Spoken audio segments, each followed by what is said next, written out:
My name is Lucy, and I'm 30 years old. I work as an investment analyst, and I'm pretty good at what I do. Some might say I'm too careful with money, but that's just who I am. Growing up as the younger of two sisters taught me early on that if I wanted something, I'd have to work for it myself. My sister, Sarah, is 3 years older than me. She's always been the golden child in our family, the pretty one, the social butterfly, the one who could do no wrong in our parents' eyes. Don't get me wrong, I love my sister, but our parents' favoritism was pretty obvious from day one. It wasn't just about the money, it was about the expectations. They always expected Sarah to succeed effortlessly, while I was just there. Sarah married Tom right after college. He works in construction management, and they quickly started having kids. Now they have 3, Emma, 7, Lucas, 5, and little Joey, 2. They're sweet kids, but Sarah always complains about how hard it is to manage them in their rented apartment. As for me, I've been lucky in my own way. My best friend Jenny's parents own several properties, and they've been renting me a nice one-bedroom apartment at half the market rate for the past 5 years. They trust me, and I've never given them a reason not to. I've been saving money religiously since I started working. Living below my means, cooking at home instead of eating out, taking public transport when possible, all those small things add up. My colleagues often tease me about being too frugal. But I had a plan. I've always dreamed of having my own place, specifically a small country house. Working remotely became more common at our firm after the pandemic, and I only need to come to the office for important meetings. A peaceful place away from the city seemed perfect. Last week, I finally opened my savings account and really looked at the numbers. After years of careful planning and saving, I had enough for a down payment on a modest country house. I spent hours browsing real estate websites, looking at potential properties. Nothing too fancy, just a cozy place I could call my own. I was in the middle of browsing real estate listings when my phone rang. It was my mother, calling with her usual perfect timing. "Lucy, honey, don't forget we're expecting you for dinner on Saturday," she said, her voice carrying that subtle tone of command disguised as a reminder. "Sarah and Tom are coming with the kids. And please try to be on time for once." I arrived at my parents' suburban house at exactly 5:05 p.m. that Saturday. The driveway was already full. Sarah's minivan took up most of the space, forcing me to park on the street. Before I even reached the front door, I could hear the chaos inside. Emma and Lucas were probably chasing each other around the house, while little Joey added to the cacophony with his toddler squeals. "Lucy's here," Sarah announced as I walked in, barely looking up from where she was trying to convince Joey to eat his mashed potatoes. The kids barely acknowledged my presence, too caught up in their own world. Mom was in her element, fussing over everyone and everything. Dad was already settled in his favorite chair, newspaper in hand. "Everything's getting so expensive these days," he grumbled from behind the pages. "Have you seen the price of gas? Highway robbery, that's what it is." "Tell me about it," Tom chimed in, helping himself to another serving of Mom's lasagna. "And my boss, what a piece of work. Yesterday he comes in, right? Completely changes the project timeline without even consulting the team." "Who does that?" Sarah nodded sympathetically at her husband while wrestling with Joey's bib. "At least you get to leave the house. Try being stuck in a cramped apartment all day with these 3. I took advantage of the chaos to check my phone under the table. There was this perfect little cottage I'd been eyeing, 2 bedrooms, a spacious kitchen, and a gorgeous garden. The price was right in my range too. I was so absorbed in the photos that I didn't notice Mom watching me until she spoke up. "Lucy, what's so interesting on that phone? You've barely touched your food." All eyes turned to me, and I felt my cheeks warm slightly. I could have made up something about work, but for some reason, I decided to be honest. "Actually," I said, "I'm looking at houses. I'm thinking about buying one soon." The silence that followed was deafening. Even the kids seemed to sense something had changed. Sarah's fork stopped halfway to her mouth, and Tom's endless complaints about his boss died mid-sentence. buying a house? Mom repeated, as if she hadn't heard me correctly. You? Well, yes, I said, already regretting my candor. I'm just looking at options right now, nothing definite. What kind of house? Sarah asked, her voice oddly sharp. Where? I haven't really decided yet, I said vaguely, trying to redirect the conversation. Hey, Mom, this lasagna is amazing. Did you change your recipe? But I could feel it, the wheels turning in their heads, the unspoken thoughts almost visible in the air. My parents exchanged one of their meaningful looks, and Sarah kept shooting glances at Tom. The usual dinner chaos resumed eventually, but something had shifted. The rest of the evening felt off-kilter, like everyone was playing their usual roles, but with their minds elsewhere. A week flew by, and I'd almost forgotten about the strange tension at the family dinner. Work kept me busy, and I spent my evenings researching mortgage rates and property taxes. I was in the middle of a Zoom meeting when my phone started buzzing with my mother's caller ID. I let it go to voicemail, but she called right back, 3 times. Finally, during my lunch break, I called her back, expecting some kind of emergency given her persistence. Lucy, finally, Mom's voice was bursting with excitement. I found the perfect house for you. You won't believe how perfect it is. Martha, you remember Martha from church? She told me about this listing in her neighborhood. It's absolutely ideal. I put down my lunch and pressed my fingers to my temple, already feeling a headache coming on. Mom, I haven't even asked for help finding a house. But she was already in full swing, impossible to interrupt. It has 4 bedrooms, no, 5. The master bedroom is huge, and there are these adorable children's rooms with built-in closets. Oh, and the backyard. There's already a playground installed, can you believe it? And the location is just perfect, walking distance to St. Mary's Elementary School and the public library. Mom, I finally managed to cut in. I appreciate you thinking of me, but that's not what I'm looking for at all. There was a pause on the other end. What do you mean? I took a deep breath, trying to keep my voice gentle but firm. I'm looking for something completely different. I want a small country house, something cozy just for me. I don't need multiple children's rooms or a playground. Don't be ridiculous, she said sharply. You can't just think about yourself. You need to plan ahead. This house is perfect, it's even on sale. Martha says the owners are motivated to sell quickly. I know what works for me, I said firmly. I want a quiet place in the countryside where I can work from home. That's what I'm looking for. She made a sound of displeasure in her throat. Well, don't come crying to me when you realize I was right. The line went dead.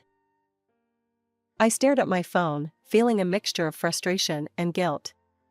But I didn't have long to dwell on it because my phone buzzed with a message from Sarah. Hey sis, check this out. What followed was a barrage of links to real estate listings. Every single one was a massive family home in the city. 4 to 6 bedrooms, multiple bathrooms, huge yards, all near schools and parks. I quickly typed back, thanks, but I'm actually looking for something smaller in the countryside. Sarah's response was immediate, but these are such good deals. Look at this one, it even has an in-law suite. More links kept coming. During afternoon meetings, my phone kept buzzing with messages from Sarah. Each one was another house listing, each bigger and more family-oriented than the last. I stopped checking Sarah's messages after the 20th house listing. Instead, I called Amanda Chen, a realtor I'd found through positive online reviews. She had a reputation for really listening to her clients, which was exactly what I needed. I want something small and cozy, I explained. A country house, but not too far from the city. Good internet connection is a must since I work from home most days. Maybe a small garden where I could grow some herbs and vegetables. Budget? I told her my range, and her eyes lit up. I think I might have exactly what you're looking for. It just came on the market yesterday. Want to take a look this weekend? The house was about 40 minutes from the city, set back from a quiet country road. As soon as Amanda's car turned into the gravel driveway, I felt something click inside me. The house was perfect, a charming two-bedroom cottage with white siding and dark green shutters. A wraparound porch hosted 2 rocking chairs, and mature maple trees provided shade in the front yard. Inside, sunlight streamed through large windows into an open-plan living area. The kitchen was small but updated, with butcher block countertops and new appliances. A wood-burning fireplace dominated one wall of the living room. Upstairs, there were 2 modestly sized bedrooms and a full bathroom with a clawfoot tub. But it was the sunroom at the back of the house that sealed the deal. Windows on 3 sides looked out over a well-tended garden with raised beds and a small greenhouse. The owner is motivated to sell quickly, Amanda mentioned as we stood in the sunroom. She's willing to offer a 5% discount for a fast closing. I didn't hesitate. I want it. The next week was a whirlwind of paperwork, mortgage applications, and negotiations. I put down a larger down payment than required to keep the monthly payments comfortable. Every night, I fell asleep looking at photos of my future home, imagining where I'd put my furniture, planning what I'd plant in the garden. When everything was signed and official, I felt like I was walking on air. I couldn't wait to share my news with my family, despite their previous attempts to influence my decision. The following Saturday, I drove to my parents' house for dinner, practically buzzing with excitement. Sarah and Tom were already there with the kids, as usual. We settled in for dinner, and Mom served her traditional pot roast. The usual complaints and conversations flowed around the table: Tom's latest workplace drama, Sarah's struggles with the kids' school schedules, Dad's commentary on the economy. Then Mom turned to me with a smile that made my stomach clench. "Oh, Lucy, I'm so glad you're here. I was just talking to Barbara next door. She's selling her house. You remember Barbara's house? She's willing to give us, you, a good price. You should really consider." Actually, I interrupted, unable to contain myself any longer. I've already bought a house. The clatter of cutlery against plates came to an abrupt halt. Emma's cartwheel in the background stopped mid-turn. The silence was absolute. I took a deep breath and started describing my new home, my voice filled with enthusiasm despite the tension around the table. "It's this beautiful cottage about 40 minutes outside the city. 2 bedrooms, the most amazing sunroom, and there's even a small greenhouse in the backyard. The previous owner had these gorgeous raised garden beds, and..." "Are you out of your mind?" Dad's fist came down on the table, making the plates jump. I'd never seen him this angry before. Joey started crying at the sudden noise. What?" I stammered, completely thrown by their reaction. "How dare you?" Mom's face had turned an alarming shade of red. "How dare you buy a house without consulting us first? After everything we showed you? All those perfect family homes we found?" I felt like I'd suddenly stepped into some bizarre alternate reality. "Why would I need to consult you about buying my own house with my own money?" "Because we had it all planned out." Mom was practically screaming now. "Barbara's house would have been perfect. Right here in the neighborhood, plenty of room for everyone." "Room for everyone?" I repeated slowly, feeling increasingly confused. "It's just going to be me living there." The silence that followed was deafening. Mom and Dad exchanged looks, while Sarah sat there with an eerily calm expression on her face. Tom was suddenly very interested in his plate. "Actually, Lucy," Mom said, in a tone that made my blood run cold, "the plan was for Sarah, Tom, and the kids to live there with you." I stared at her, waiting for the punchline. It didn't come. "I'm sorry, what?" I managed to choke out. Sarah nodded, as if this was the most natural thing in the world. "We're so cramped in that apartment, Lucy. It's really hard on the kids. Your house would have given us all the space we need." She smiled, like she was discussing borrowing a sweater. "And since we wouldn't have to pay rent or utilities, we could finally start saving some money." I looked around the table, from face to face, waiting for someone to crack a smile, to say "gotcha," or burst out laughing. But all I saw were dead serious expressions. Dad's stern disapproval. Mom's righteous anger. Sarah's entitled expectation. Tom's awkward avoidance. I struggled to form words. You all just assumed I would buy a house for Sarah's family to live in? Well, of course. Mom threw up her hands. That's what family does. We help each other. Help each other? I repeated incredulously. This isn't helping, this is expecting me to provide housing for 5 people without even asking me. You're being selfish, Sarah said, her calm facade cracking slightly. You know how hard it is for us in that tiny apartment. Emma and Lucas have to share a room, and Joey's crib is in our bedroom. It's not fair to the children. I felt like I was drowning in crazy. The room seemed to spin a little as the full impact of their expectations hit me. They had all sat there, for weeks, planning out my future, deciding how I should spend my money, without ever once considering what I wanted or even thinking they should ask me about it. You need to cancel this ridiculous purchase immediately, Mom demanded, her voice sharp with authority. Call your realtor first thing Monday morning. Barbara's house is still available, and it's perfect, right here in the neighborhood, close to all the good schools and kindergartens. No. I stood up from the table, my chair scraping against the floor. The word came out stronger than I expected, fueled by decades of pent-up frustration. The dining room erupted into chaos. Mom jumped up from her chair, waving her arms. Dad's voice boomed over everyone else's. The kids started crying, picking up on the tension in the room. But we'll be so cramped, Sarah wailed, as if she hadn't heard me at all. Do you know how hard it'll be to get the kids to school from all the way out there? Emma has ballet on Tuesdays, Lucas has soccer on Thursdays. I spun to face my sister, something inside me finally snapping. You're not going to be cramped anywhere because you're not living in my house. None of you are, ever. Is that clear enough for you? The room fell silent. They all stared at me like I'd grown a second head. The entitled shock on their faces was almost comical. Lucy, Mom gasped, clutching her pearls. How can you be so cruel to your own sister? I grabbed my purse and headed for the door, their voices rising again behind me. I couldn't listen to another word. I got in my car and drove home in a daze, their screams still ringing in my ears. Sitting alone in my apartment later that night, memories started flooding back. Christmas, 1999, Sarah got the expensive American Girl doll she wanted, while I received the knockoff version from the discount store. They look exactly the same, Mom had said, but they didn't.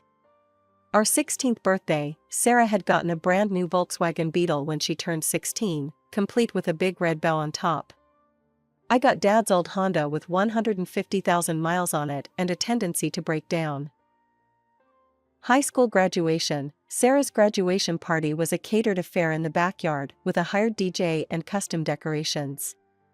Mine was a quiet family dinner because we had too many expenses that month.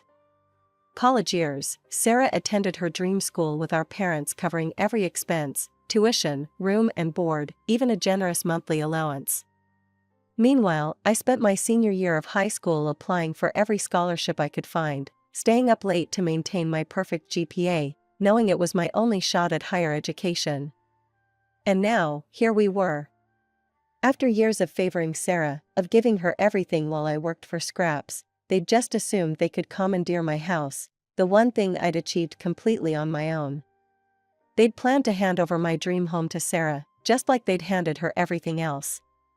I was in the middle of packing my kitchen when the aggressive pounding started on my apartment door. The coffee mug I was wrapping in newspaper slipped from my hands, but thankfully landed on a pile of packing paper.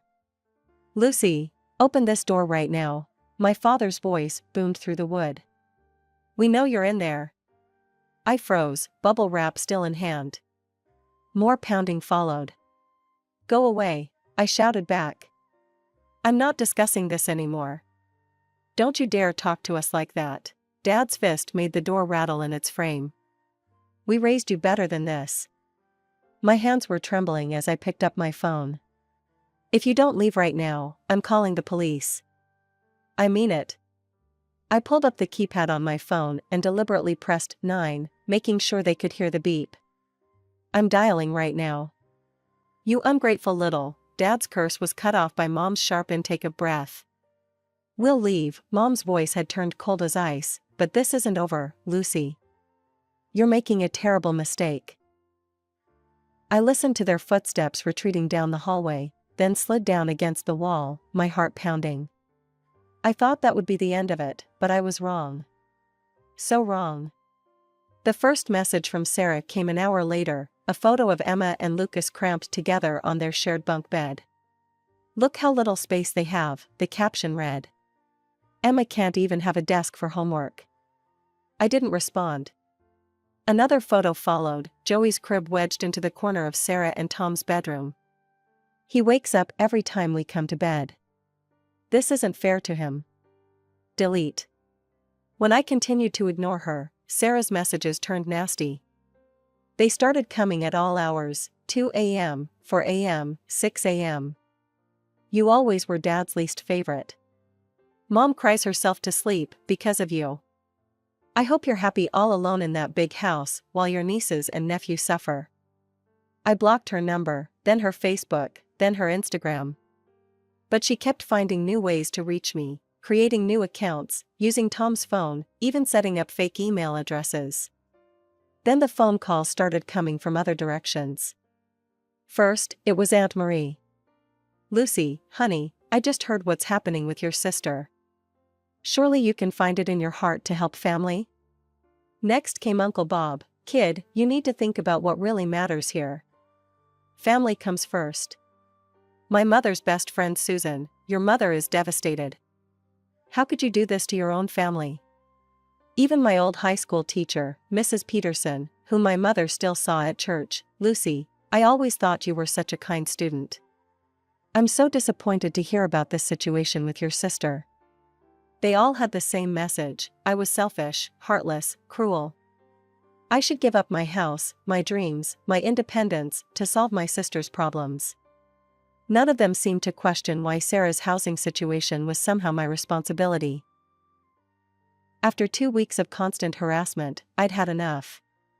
I went to my mobile carrier and changed my number, giving it only to my workplace and a handful of trusted friends who hadn't taken sides in this mess. Moving day was wonderfully quiet. I hired a moving company I'd never used before, making sure there was no way for my family to track the address through familiar local services. The movers were efficient and professional, and by sunset, I was standing in my new living room, surrounded by boxes and possibility. That first night in my cottage, I sat on my porch with a cup of tea, listening to the crickets and watching the stars come out. No traffic noise, no sirens, no family drama, just peace. I felt something inside me finally relax, a tension I hadn't even realized I'd been carrying for years. Of course, I still occasionally saw their social media posts. Sarah's passive-aggressive status updates about family betrayal and selfish siblings. Mom's thinly veiled posts about ungrateful children and family duty.